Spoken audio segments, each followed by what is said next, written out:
One of these studies we've done thus far almost is a little study, a little capsule in itself about these issues we've been talking about, the intertestamental period, looking at the occult, looking at pagan worship in the Old Testament, and as you know from your outline tonight, we come to the Pantheons, which takes us back to the pagan worship of the Old Testament. It takes us back to idolatry, but will take us back in a little different sense.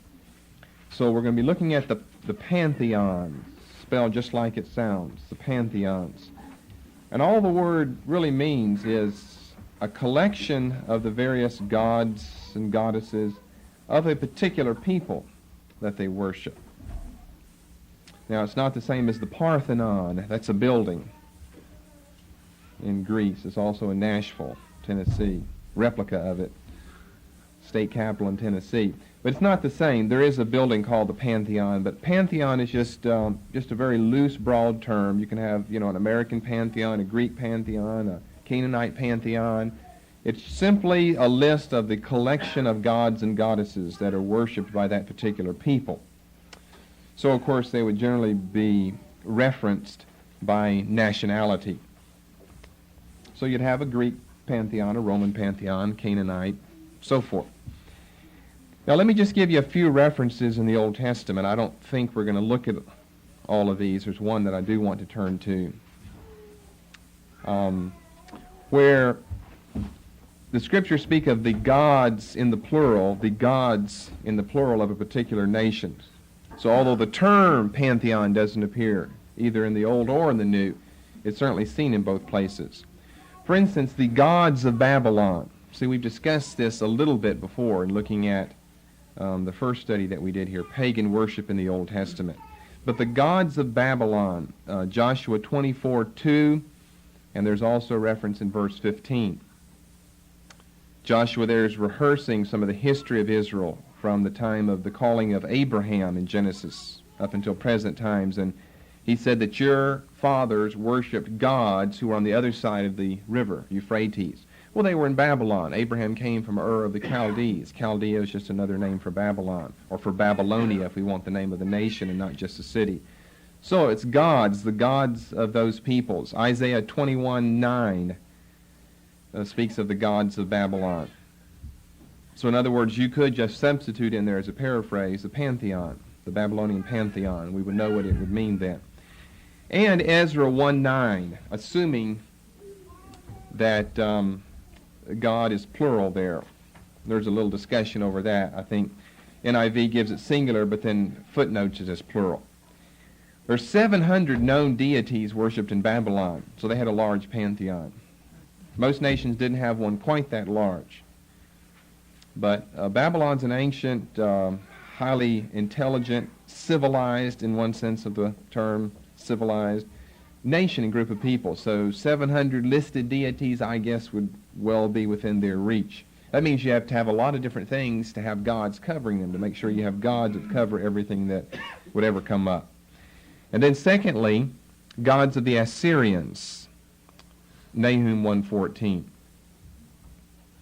Thirdly, gods of the Amorites. Just some examples. We could go on. Joshua 24:15. Joshua gives them the challenge. You worship whom you desire, whether the gods which your fathers worshipped on the other side of the flood, or the Euphrates, or the gods of the Amorites in whose lands you dwell. But as for me and my house, we will serve the Lord, the one God, the true and living God. But he makes specific reference there in Joshua 24:15 to the gods of the Amorites. So it would be the Amoritic Pantheon. And then if you'll turn to Judges 10:6, here's a verse that I did omit earlier, Judges 10:6, which is rather remarkable in the Old Testament, in all of the Bible, I guess I could say, because it lists quite a pantheon here, a pantheon of numerous nations. It's probably the only verse in the Scriptures that really does it in this fashion. Judges chapter 10 and verse 6. Now, you know, the struggle of the judges is back and forth, the halting between two gods, finally choosing Yahweh and then choosing some pagan god. And we've discussed in Old Testament introduction from chapter 2 of Judges this fourfold cycle they go through of forsaking the Lord. God raises up a deliverer. He delivers them. They live in peace for a while. And this man, whoever the deliverer is, the judge dies, and they forsake the Lord and go find some other gods to serve. Again, the Israelites, and so here we're in towards the end of this cycle, toward the end, and then he's going to start it over again. Again, the Israelites did evil in the eyes of the Lord. Now, the listing here perhaps is significant, but perhaps that would just be relegated to a study of the book of Judges itself as to why we have it listed like this, because he gives us the names of two gods in their plural form, and then he goes into nations. But anyway, they served the Baals and the Ashtoreths, male and female gods, the two chief ones, the Baals and the Ashtoreths. And then he goes into a naming of the pantheons by nationality. And just look at this list of the pantheons here. The gods of Aram, so there's an Aramean pantheon. The gods of Zidon, now that's a Phoenician seaport city. So that's not a whole nation, that's a city. Although the city was so powerful, it was almost a city-state. The gods of Moab, well, that's east of Jordan, really east of the Dead Sea. The gods of the Ammonites, that's east of Jordan, a little bit north of Moab. The gods of the Philistines. Now there's a long list of pantheons, from the Arameans, the Zidonians, Moabites, Ammonites, Philistines. Because the Israelites forsook the Lord and no longer served him, he became angry with them, and he sold them into the hands of the people from whom they had adopted gods, the Philistines and the Ammonites, who that year shattered and crushed them. For 18 years they oppressed Israel, and crying out, and finally God sends Jephthah, as you see in verse 1 of chapter 11. So there's just a lot of that we've already looked at before. Now, according to our outline, specifically, we want to look at the Greek and the Roman pantheon. The Greek and the Roman pantheon, because here it becomes a little more definite. They have a more definite system worked out. Although there are a lot of irregularities in the system as well. And maybe I should begin with some of those irregularities, what I might call pointers for studying the pantheons, because without some of these pointers it could become a little confusing. So let me give you some pointers, and they point specifically towards some of the irregularities of a study of the Greek and Roman pantheons. First of all, here's something you need to remember as we work our way through the pantheons. Often the functions of the gods within one particular pantheon overlap. Thus, if you're trying to do a study of God A and you find out that, he's the god of, let's say, agriculture, well then as you work your way through the pantheon and you're way down into maybe the 30s or 40s in listing of gods, you come across another god who also is in this country, who is also part of the pantheon here in this country, and who likewise is referred to as the god of agriculture. So oftentimes, you need to remember this, the functions of the gods within that particular pantheon will just overlap tremendously. Secondly, oftentimes the functions of each god can fluctuate, or sometimes change completely. So that a god like Apollo can start off as the god of music and prophecy and poetry, and then end up later through a process of metamorphosis and change as the god of light and the god of the sun god. Apollo is the sun god. But he really began as the god of poetry and of music and of prophecy. So not only, in other words, can we have two entirely different gods having the same function, but we can have one God changing functions through the history of several hundred years of the working of the pantheon, either in Athens or in Rome. And then thirdly, here's another pointer. Most of the gods and goddesses, and there are just as many goddesses as there are gods, most of the gods and goddesses are related to one another somehow, in some way. Cousins, nieces, aunts, uncles, brothers, sisters. And I think that's because of all of Zeus's affairs with many females, both divine and human. Zeus has numerous affairs. He has affairs with with goddesses, and he has affairs with human women as well. Remember that strange passage in the book of Genesis, chapter 6, the first 4 verses, and the sons of God and the daughters of men. And a whole lot of people see that as demons cohabiting. It speaks of more than cohabiting. It actually speaks of marriage there. They took them and married them. Demons marrying women and so forth. Well, a big problem with that is we're almost reading too much of Greek mythology back into the scriptures there. And then the critics see that, and they see many conservatives' interpretation of that passage and say, well, your Bible's no different than the Pantheons or the mythology of the Greeks and of the Romans. If you see all of this as really happening, we know that no such thing can happen. But Zeus certainly had his affairs with many females, as I say, both divine and human. So that explains, probably more than anything else, that explains why there are so many interrelationships among the gods and the goddesses. And then another pointer is that often these gods or goddesses of the Greeks and of the Romans are clearly related to gods of other nations. So that Zeus in Greece, Jupiter in Rome, who happen to be the same god, of course, would then be El in Canaan, and then would be Bel in Babylon, and just on and on and on. So it's an interesting study, although I don't know how worthwhile it really is. We'll say more about that later, people who give their lives to the study of mythology and comparative religion. But it's an interesting study to try to find out what the connections are between all of these nations of antiquity and the various gods that they serve, and how do they all end up having the same type of gods. Except, I guess the only explanation would be, once you search it all out, is that everyone is dependent on the sun and agriculture and has something to do with poetry and music and beauty and love and sex and war and the moon and the rain and all of this. So you're going to have a god that somehow is identified with that. So don't think of Jupiter as a different god than Zeus, or El among the Canaanites as a different god than Jupiter. They're really all the same. If that's the father figure, if that's the grandfather of them all, or maybe you want to go back to the father of Zeus and the father of Jupiter and make him the parallel to El, and then make Baal, who is really the storm god, parallel to Jupiter or Zeus. Whatever you want to do. They have parallels, and they're closely related. So that if you've got a mother goddess of fertility in Babylon, she's probably the same as the chief mother goddess of fertility in Egypt, in Rome, in Greece, wherever else these people have their pantheons and are worshiping these gods. So I think if you keep those pointers in your mind, it becomes a little easier to study the gods and goddesses. Because when you start talking about Babylon having 700 of them, it gets rather confusing. We're not going to look at 700. We're going to hardly look at any of them. We're certainly not going to look at those of Babylon.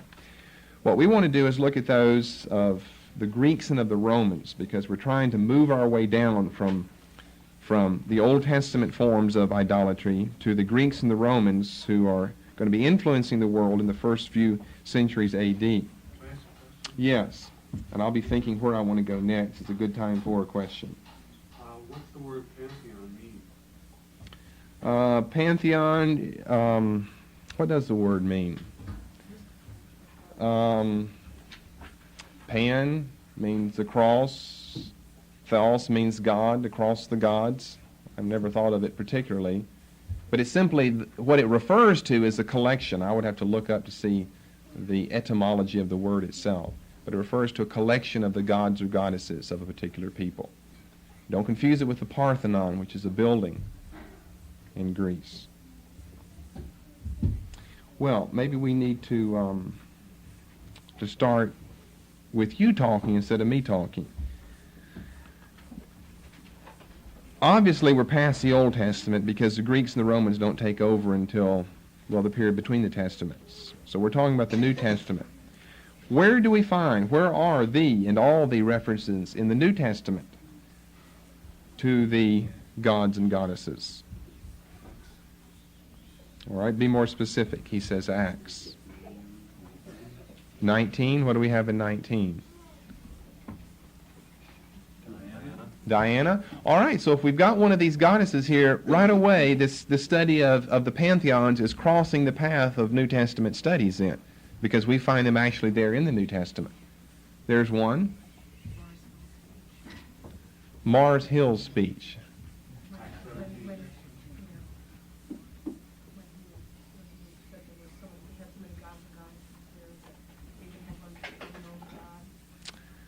Okay.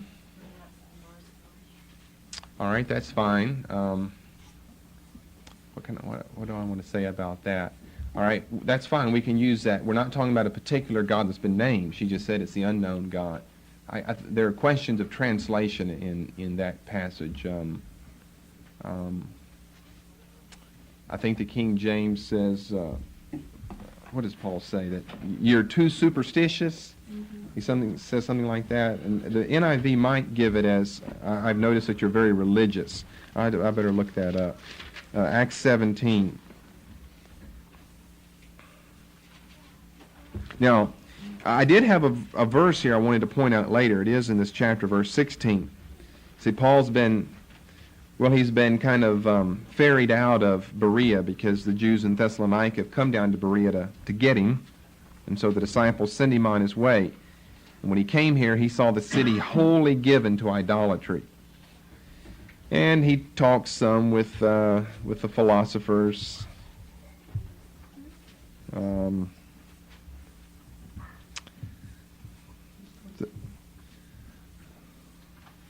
Okay, verse 22. I was working my way down. See, we're going to be getting into the philosophies really soon. So there's verse 18. We're already ahead of ourselves to grab that. I've just studied this passage in another connection. That's why my mind is just brimming with things to say here, and I'm trying to suppress all of it. Because I just studied Acts. I'm into Romans now. Just fascinating things here. The whole context of why Paul preaches here to Athens, and of course, we studied this a little bit in Acts, but this, according to some scholars, is Paul's most disastrous affair, because we know he ends up with Dionysius, who happened to be a member of the court of Mars Hill, an Areopagite, and Damaris and a few others. Verse 34 is all he converts. And then later on, when he writes to the Corinthians in 1 Corinthians chapter 2, the first 4 verses, he said that he's learned not to know any wisdom at all, but just to preach Christ crucified and let that be the power of God. And people say it's because Paul tried to preach philosophy and didn't win any converts here in Athens. But I think there might be some other explanations of, Athens was the city Paul did not really intend ending up at. And so he had no plan, no procedure, anything. He stuck there. Verse 16, now while Paul waited for them in Athens, he's just waiting there. His spirit was stirred in him. Like Jeremiah said, I tried to be quiet and I couldn't because the fire was burning. Paul didn't go here to preach. Every one of these other places he went specifically to preach. Here he just happens to be stuck. He looks around, is given to idolatry. Well, I think I'll preach a little bit. And then he preaches. And so the two chief claimants for the philosophical leaders, the Epicureans and Stoics, encounter him in verse 18. What will this babbler say? It came from a word that meant seed picker, a bird that just went up picking up seeds everywhere. And so as it worked its way through the change in the meaning of the term, it came to mean someone who just picked up a little bit of doctrine from this school and that school and here and just kind of meshed it all together and went around proclaiming this. So Paul was a seed picker, a babbler, is what the King James says. I don't know what the NIV has. There's some, he seemeth to set forth strange gods. He preaches unto them Jesus and the resurrection. They probably saw Jesus as the male God and resurrection as the female God. So Jesus and resurrection were married. This would be like Zeus and Hera, his wife. They brought him to Areopagus and so forth. And so, verse 22, ye men of Athens, I perceive that in all things you're too superstitious. NIV have very religious or something like that? Very religious.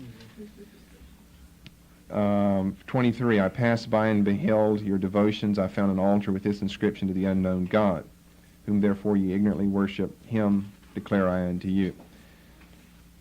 It's almost as though they ran out of naming gods, and just to make sure they didn't miss one, they just threw up a couple of altars to the unknown one up there to make sure they covered him. But the one that was indeed unknown, which is the one indeed Paul preached to them, would not allow himself to be recognized by some altar that addressed him to the unknown God. So the only one they didn't know would not be recognized by such a designation. So I think there's bitter irony in what's being stated here. So this passage is certainly filled with behind the scenes anyway, gods and goddesses and idols and idolatry and pagan worship here. So that's certainly a good passage. Where else do we have then? Paul were held up as God. Okay, someone says Acts 14. So who do we have over in Acts 14? All right, so we have, what, 2 more gods over there. So far we have 2 gods and 1 goddess.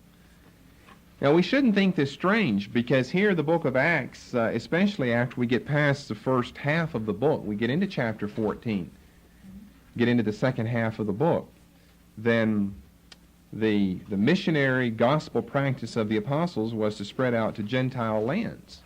And so it's no surprise that we certainly wouldn't find Zeus and Jupiter and all of these guys down in Palestine, or we wouldn't find the Jews worshiping them, although the heathen leaders did build temples to Zeus and so forth in Palestine, and they were there in the first century. It's really not surprising to us that we're finding a lot of this in Acts. Where else would you suggest then?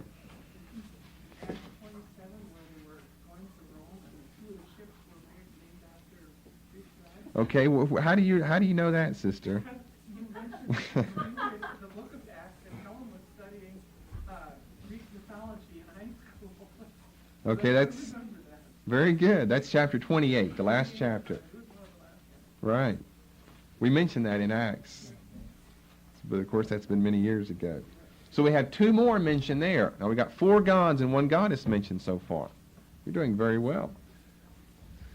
Little survey of the New Testament and its mythology, what it has to record about mythology. See, we've already gone through the magic and the superstition and all of this, and I think you knew some of those passages. But of course we've seen that through the Babylonian exile, the Jews were purged of all of this. There were laws stated by the rabbis in the first century, in the time of Christ, and of course prior to that time, that all superstition, all magic, all sorcery and witchcraft were outlawed. And they were punishable, some forms by death, other forms by fines or imprisonment. So the Jews were not allowed to practice any form of superstition or magic, which again, I think, ironically enough, sets the scene for this perverted religion the Jews do have, known as Judaism. They're so proud of the fact that we don't worship false gods, we only have one God. We don't practice magic, superstition, as our forefathers did in the Old Testament, and they were very secure in that. But they, I think, end up with a worse form of religion than what we have in the Old Testament. What else?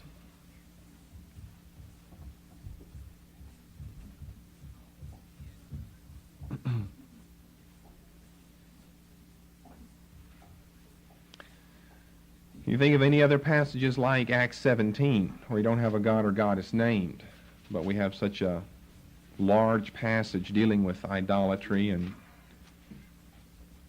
dealing with gods and goddesses behind the scene, although none of them are named here, except the unknown one. The end of Ephesians 4. Where it talks about what? Something to do with some kind of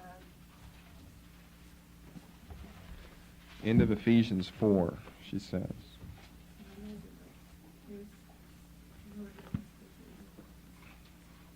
Give me some more clues. It's not in Ephesians 4. What are some more? Colossians 2. That's what I thought you were thinking of. Colossians 2.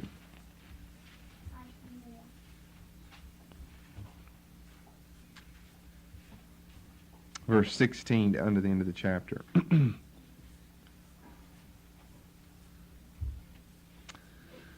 She's concentrating on worship of angels. We know we have Judaism to begin with here. Therefore, do not let anyone judge you by what you eat or drink, or with regard to a religious festival, a new moon celebration, or a Sabbath day. Well, that's certainly Judaism.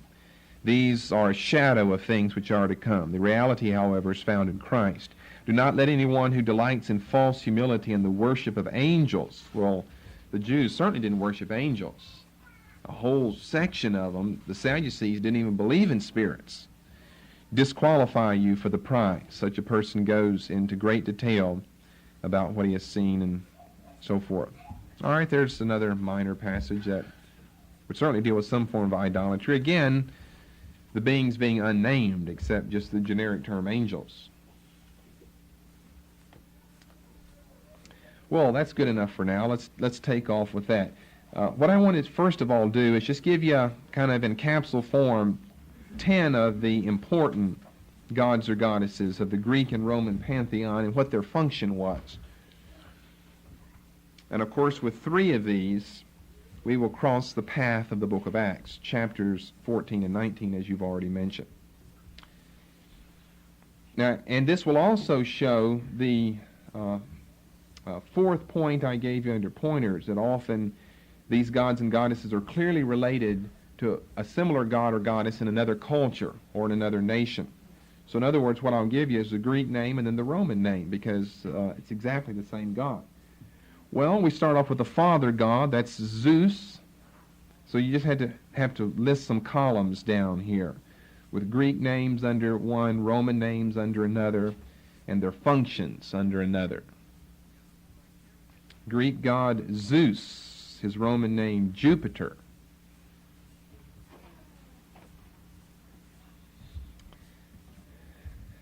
And what did he do? Well, just about everything. He was the chief god of the pantheon. So every other pantheon of every other nationality, whoever the chief god is, would be comparable to Zeus or Jupiter. The chief god of the sky. He lived on top of Mount Olympia. His statue there was one of the 7 ancient wonders of the world. His temple in Athens was the largest temple in Greece. There may have even been a temple to Zeus in Palestine as well. There were just temples to Zeus. So let me say this. Don't think when I say there was a temple of Zeus, the largest in Greece at Athens, that was the only place where he was worshipped in a temple. They had temples built for Zeus or Jupiter all over that part of the world, all over the Mediterranean world. Some in Palestine, in Syria, all up in Asia, all in Asia Minor, all of that part, Turkey, Greece, all over Greece, and so forth. But the largest temple, and there were some large ones, the largest temple in Greece was the ancient old temple at Athens dedicated to Zeus or Jupiter. Then secondly, we have Hera, H-E-R-A, who's known by her Roman name. Yes, she's a she, Juno, J-U-N-O. And this, of course, is Zeus's wife. It's also his sister. So again, you see the 3rd point I gave under pointers, that there are many relationships between the gods and goddesses. And to have husband and wife, brother and sister, is not an infrequent thing at all in the pantheon. Hera, Juno, the wife, the sister of Zeus. Then thirdly, why don't I give you the function and you tell me the name? Some of these are popular. The god of the sea. Poseidon is his Greek name. It's his Roman name. Neptune. There have been some recent movies named after Poseidon.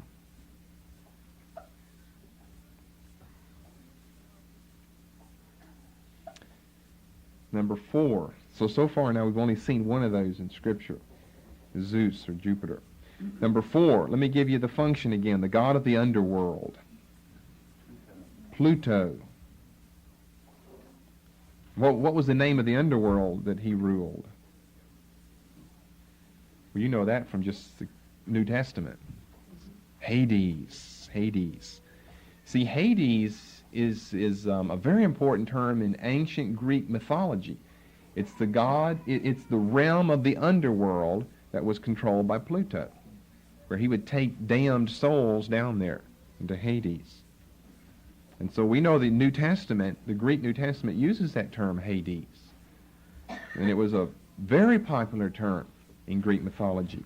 So there's where more study has to be done. What did the Greeks mean by Hades? And therefore, how are we to understand the New Testament's use of that term? Because it's a popular, frequent term in Greek mythology. And it is the place to which damned souls were taken. And so if Hades is a direct parallel or New Testament complement to the Old Testament Sheol, where it appears that both the dead wicked and the dead righteous go to Sheol. Do both the dead wicked and righteous go to Hades in the New Testament? Then if that's the case, then we're having the term used in the New Testament in a different way in which it was used normally. So Pluto, and then his Roman name was Dis, D-I-S.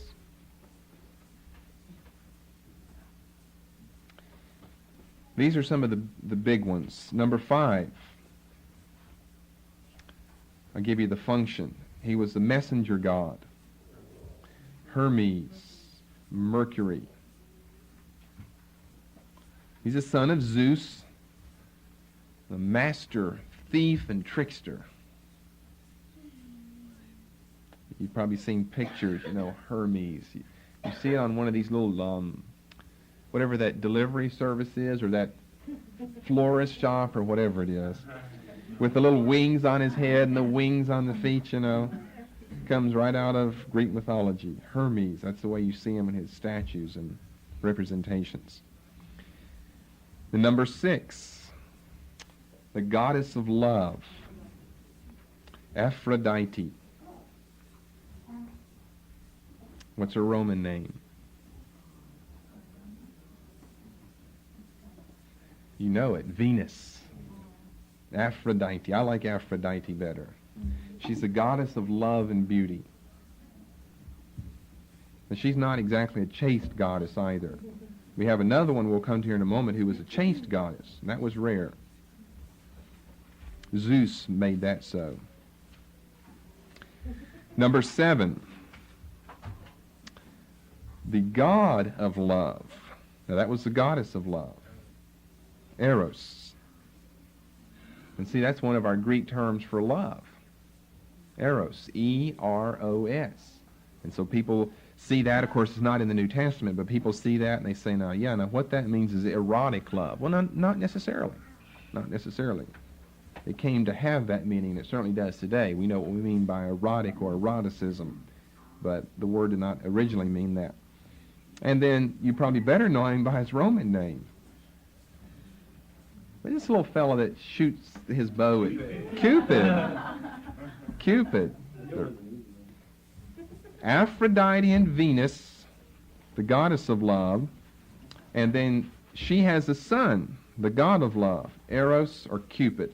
So there's another relationship. Cupid is the son of Venus. Eros is the son of Aphrodite.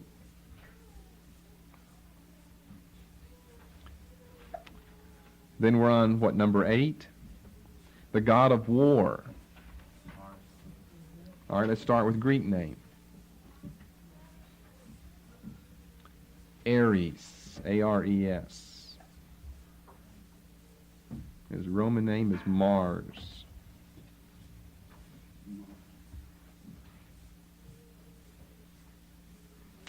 Number 9, the god of agriculture.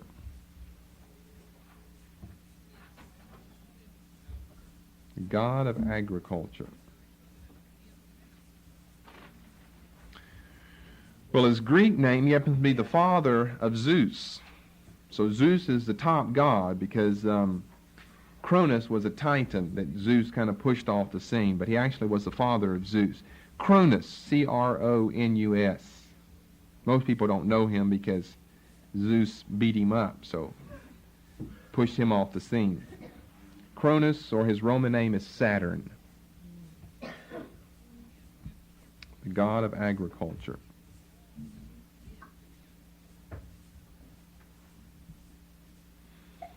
Now, something's interesting about the god of agriculture. Well, let me say this. This isn't number 10, but just we'll stay on agriculture for a moment. Who was the goddess of agriculture? You remember that? Demeter. I happen to remember this because it was my favorite story in Greek mythology, and her Roman name was Ceres. We get cereal from that because she was the goddess of agriculture. She was the one who had the daughter Persephone, I believe, and Pluto, the god of the underworld, fell in love with her daughter, Persephone. She was so beautiful, and came and captured her, and then through a bargain with Zeus, Pluto had to surrender her, give her up, 6 months every year. Thus, we have 6 months of summer and 6 months of winter. And there's the origin of that. And you see how much or how closely their gods and goddesses, their pantheon, their mythology is tied to the natural elements of the world, because that so much governs them. They have to come up with an explanation. They don't know anything about Noah's flood and the antediluvian vapor canopy and all this. All they can think of is, why does it get cold half the year? And then it turns warm half of the year. And that's such an integral part of your existence in your life, that you tie your gods and goddesses, your mythology, your theory of all of that, you tie it into this whole process, and you get this beautiful, it's a beautiful story of how Pluto falls in love with Persephone and snatches her and takes her to the underworld, and her mother, you see, Ceres is so upset by it that she just weeps and weeps and weeps. And she's so upset by it, she just will not help agriculture. And everything dies, and it just dies for 6 months. Whenever, after this arrangement with Zeus, whenever she gets her daughter back, she's happy again. She smiles again. The sun comes out. Things grow. Plants germinate and so forth. And everyone lives happily ever after for 6 months until Pluto gets Persephone back. And then finally, number 10. That was the god of agriculture, though. Number 10, the goddess of the moon. She's also the goddess of hunting. She's the huntress, and she's the goddess of virginity. She's the good god of love. Aphrodite and Venus is the bad god of love. Yes, her Roman name is Diana. Her Greek name is Artemis. Artemis to us is a male name, but it was her name as a female. She's the goddess of the moon, of hunting, and of virginity. She's usually depicted as a huntress with a bow and arrow, buckskin, type clothes on. Goddess of the forest.